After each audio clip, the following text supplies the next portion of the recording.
about that. Yeah. If you really want to go full sound, Koenigsegg have developed the world's fastest roof box. Oh, really? Yeah. Which is matched, they do. Yeah, which is matched to the car. Wow. So instead of having like, you know how you have like really naff rails on cars, so these little points here, so that's how the box clicks in. It's cool, man. Isn't it funny? It's the first car in the world that you get into the backseat first. I know, you just have to, right? Crazy. Well, if I get in here as well, that'll give you an idea of occupant space. Wow. I mean, I've got more to go actually, but my legs are fairly. And I've got more than enough space here. What is quite amazing from a front passenger point of view, it's a family affair. You've got someone behind you. Look how much room you've got between your knees and the dash. Right. Well, that's my driving position there. There we go. I mean, it would be terrifying to be sitting here when the car's doing 220 miles an hour, but that's why they give you Netflix. To distract you. I could have my Chablis chilled and my Rioja room temp. You could have Van Show on the one side. And then you can have a chilled Chablis on the other. Perfect. Or straight up 4 set of tinnies. What is it, guys? A tenant super. So I've actually been in one of these driving. Yeah. And it's the most surreal thing. In the 3-cylinder development car. You did. And being in it in the front of the car feels like you're in a Jesco. It's not until you look over your shoulder that you realise that you've got extra seats in it. Well, look, it's really weird. Well, we're used to that view, aren't we? That's kind of going. Yeah, it's right. And then you turn around and you're like, this doesn't fit. It feels disjointed in it. Yeah. Get some friends in the back. It's a strange one. It feels luxurious still, even though like it's this hypercar that has over 2,000 horsepower. It's like, oh wow, like you have all your creature comforts. You can like just be like a regular dude in the back of the car.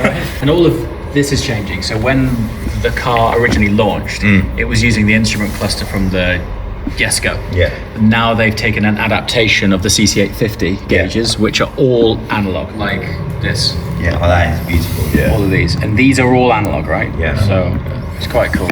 All of these floating pins on it and stuff. It'll be, cool thing. Do you think this is going to like spawn a new segment? You're going to see a lot of manufacturers now being like, you know what, we should make a 4-seater hypercar. I wouldn't be surprised. I mean, do you remember a long time ago, Bugatti did a concept? Yes. I forgot the name of it, but it was more of a front engine Grand Tourer, right? Yeah, I remember it. It actually had quite a cool name, but anyway, I think that concept was brilliant. I think now that these guys have actually gone and executed on that, is a very interesting proposition based on the amount of uptake it's had. I mean, even at its price point, I mean, it's the factory are classing it as officially sold out. Yeah. And I think if you can do that price at that volume and something so niche to be sold out is a very interesting proposition for other people in that space. 100%. But I think manufacturers assumed it would be niche, you know. Yes. Yeah. Because they didn't want to take the risk on producing it or being the first one. But when you think about it, a lot of people that have hypercars and supercars, they have family, they have kids, and they want to share that experience, and allowing you to be able to do that.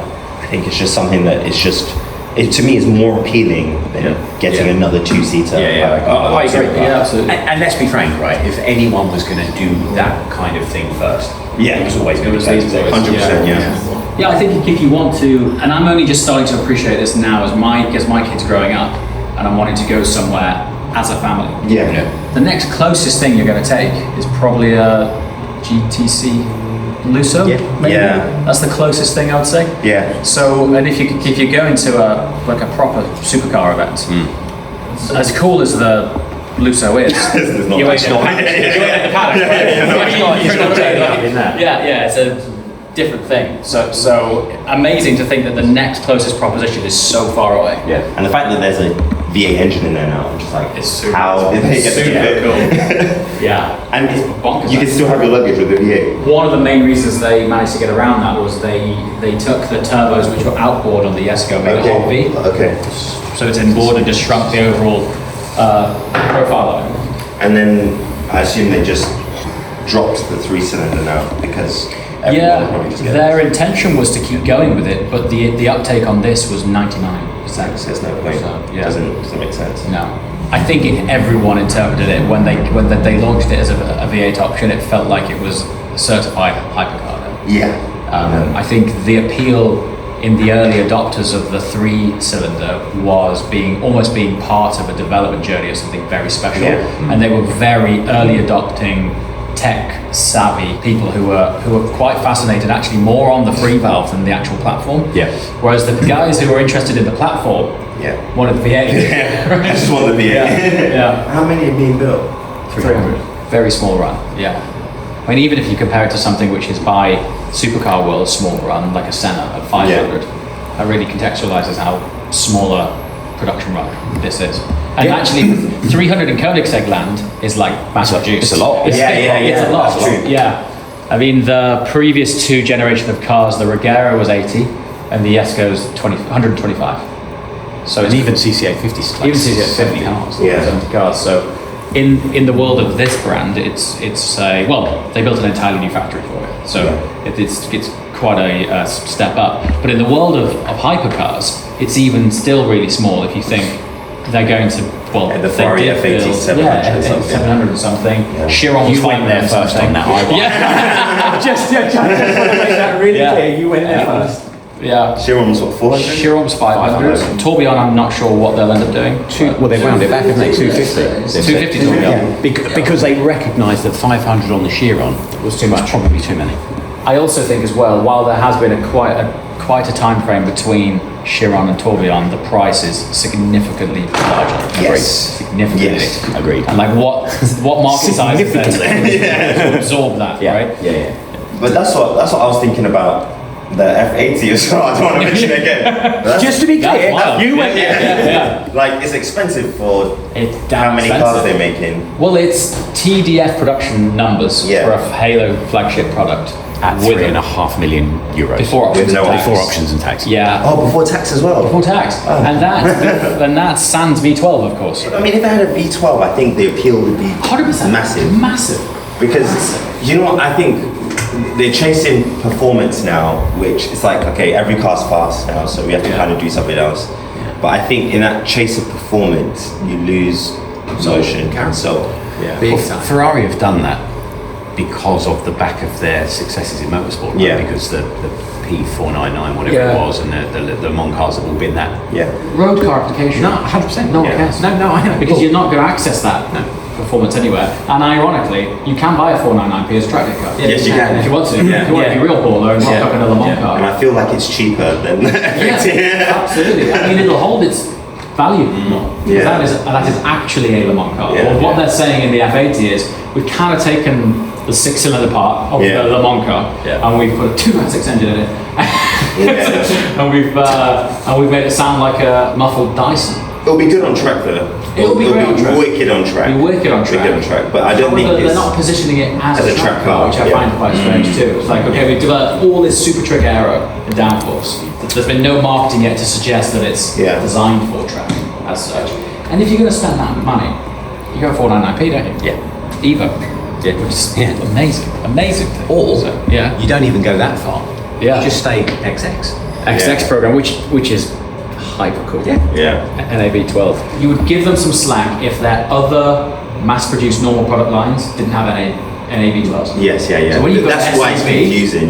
When you've got an SUV with an NAV 12 in it, and a Grand Tourer, your flagship has them. I think what they're trying to do now is the V12 is like this. It now is the Grand Touring engine. It's just there for. It's not for performance. It's for the emotion and then cruising. And then if you want performance, you go V8, you go V6. But what confuses me is the SF90 is a V8, SF90X is V8, but the hypercars are V6, and then the replacement for the SF90. When you say it like that, when you say it like that, if you look at SF90XX.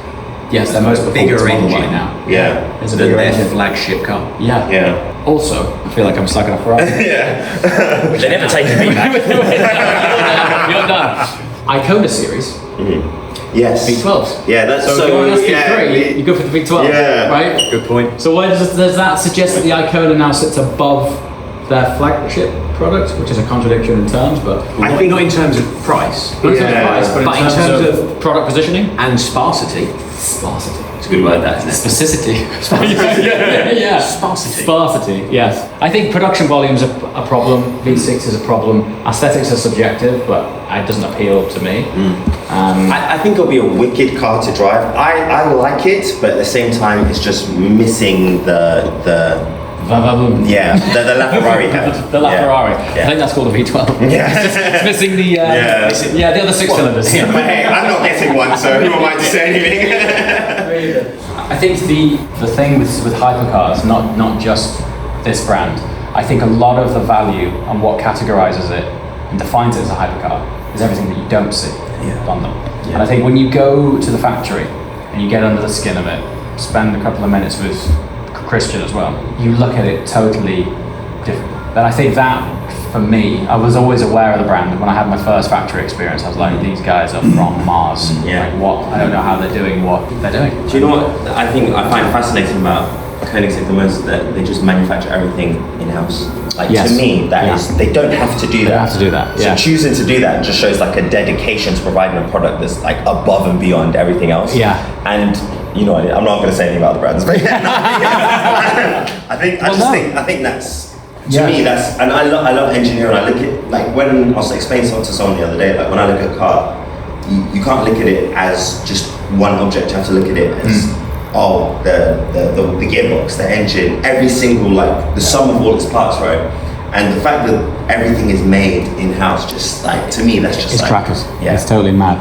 I think it would be easier to probably tell you what they don't make. It's pretty short. What would it be, like wipers or something? It's like tires, glass, glass. Yeah. There's stuff that they design themselves and outsource some of the production, but they will create from scratch and globally homologate their headlights and taillights, which sounds a really boring thing, but in the world of certifying a car for a globally homologated market, you'd be insane. Yeah. Like, you would be nuts. They map out and hand make their own wiring loops, all in-house. I mean, it's crazy. But actually, the last time we were there, I actually asked him, because I'd never asked him why. I'd always felt it was a cool story. I was like, why is it that you do this? It's the first time I've heard him pause for a minute, right? And I think it was because he had a very long answer for it, but he distilled it down to, because when I look in the mirror every night and I've got it right or wrong, it's all on me. Yeah. Okay. He says we do everything that way because he doesn't believe that he could create it if he relied on the outside. Yeah. Right. Okay. So their culture and ethos as a brand is so juxtaposing to other car brands that, you know, when they attract talent from other brands who have maybe come from a more traditional OEM, he was saying it takes them quite a while to adapt to their way of working because it is so different. Right? And so they were like, oh no, well, why are you doing it that way? And, you know, we did it this way, etc. And then eventually they come around, and that's how they ended up making wild stuff, right? So it's whatever it is, it works. I mean, the LST, the Lightspeed transmission, he's probably explained that to me 100 times, and I still can't articulate it fully accurately.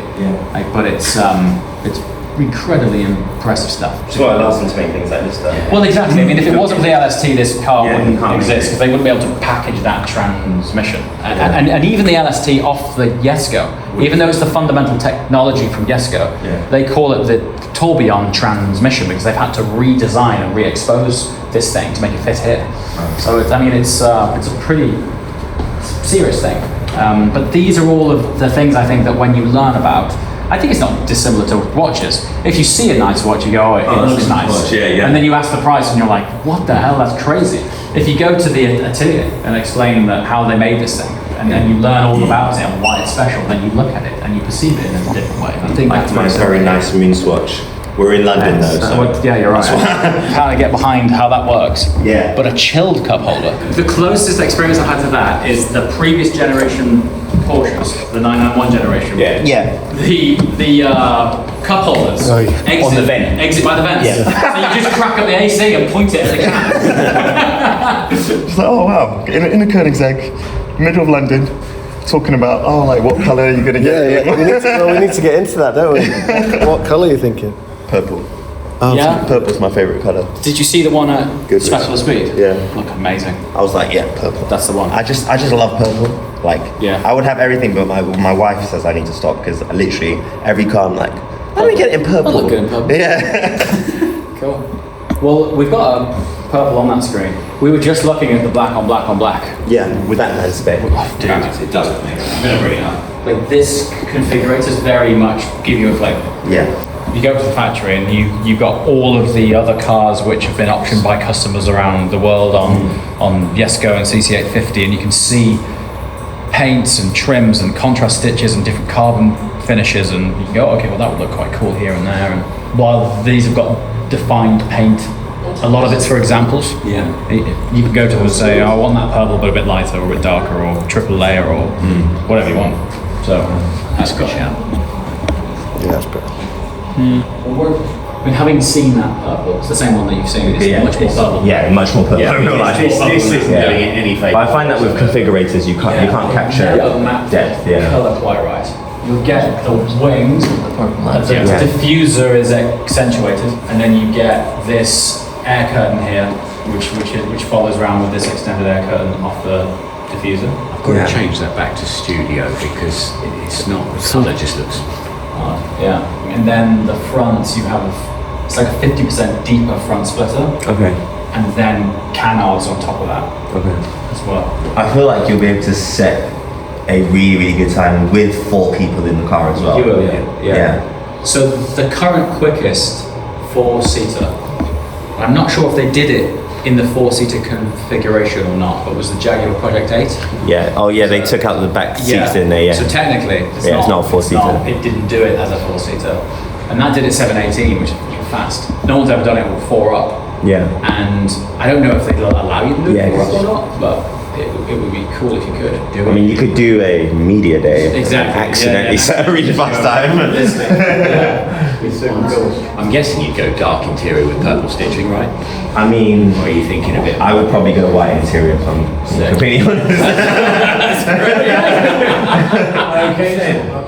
Yeah. Okay. This is more my bad. That's cool. Yeah, that is actually quite cool, You isn't could do it? it if you did the darker on the lower part, Yeah. and light on the top part. That's really interesting. You'd have the effect looking at it, but you keep The bottom clean. Yeah. How do you insure a Koenigsegg? Is it just like normal? It's just like normal. Yeah. I mean, it's not compare the market job. Yeah.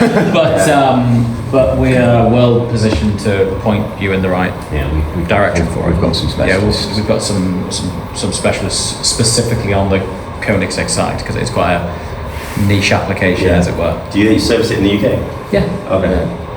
Wasn't when you said white, I wasn't sure, but actually, the more I'm looking at it, the more I'm I just like in light interiors all of a sudden. Like, well, I've always liked them. It's just you have to just be brave enough to get it. That looks sick. It makes the interiors feel more spacious. Yeah, that looks crazy. That does look and the ghost package. Yeah. Because I know on the front you said it has the canards. Would that be road legal in the UK? Yeah. Okay. That is actually insane. Isn't that crazy? I would have loved to be there for like the meeting. Like, we're gonna make a 4-seater hypercar with a roof box. Is anyone option 1 in full carbon? Not in this country. Yeah. But you could do a fully exposed conventional lacquered carbon. Yeah. The real tricky one is the KNC fully naked carbon. Yeah. That's a different proposition from a time and Yeah. price point of view. But on KNC you're not going to tint the carbon, but you could do an exposed purple. Yeah. Exposed purple carbon. I like how you can just like talk about it and it's like you don't quite appreciate the cost involved in doing something like that. It's punchy. Yeah, I can imagine. It is. It's not that they're discouraging it, but they are saying that if you do want stuff which is out of range, and when Koenigsegg say out of range, it's like you have to really go out of crazy. range. But if you do stuff out of range on these, I think it is going to add quite a bit more time and cost onto it because it's the first car that they've had on a more conventional production line. So if you go KNC, it takes the car out of that line, and then you have to store the car and gets its build slot sort of setback. Contextualize the amount of work that goes into Yeah. It is KNC. absurd, but the cash aligns with the absurdity. Yeah. It does. It's Yeah, it does. just Perhaps, mad, yeah, it does. You see anyone else with a white interior, they got the idea from me. Just might drop Just nailed it first time. If you wanted to accent the aero sculpture, they paint white accent lines on it, or just to get you thinking about other things. So there are options there. What you could do is on the other wheels that have the aero plates in the discs, you could put those plates in white. You know? I'm here spending more money than I need to spend. But it's all for the vibes. But it's been a pleasure. You bet. Catch you later. Have a nice. Well, I don't know if it's the end of the video, but enjoy. Oh my god, it's cold. Properly cold.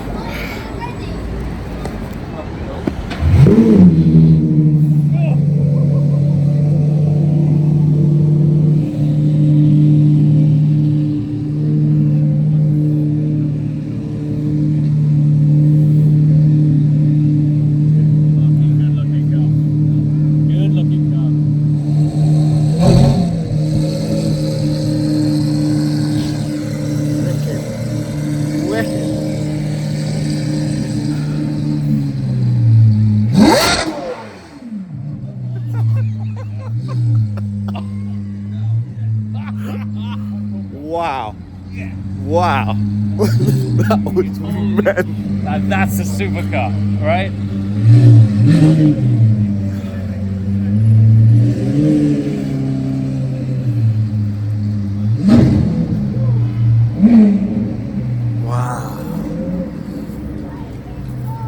Good Friday. So good. It just brings the kid out in you. Brilliant. You know, it brings the petrol head kid out in you. One rev. It's just wild. Wow. Oh, that was good. Right, back to configuring this car. Oh my god.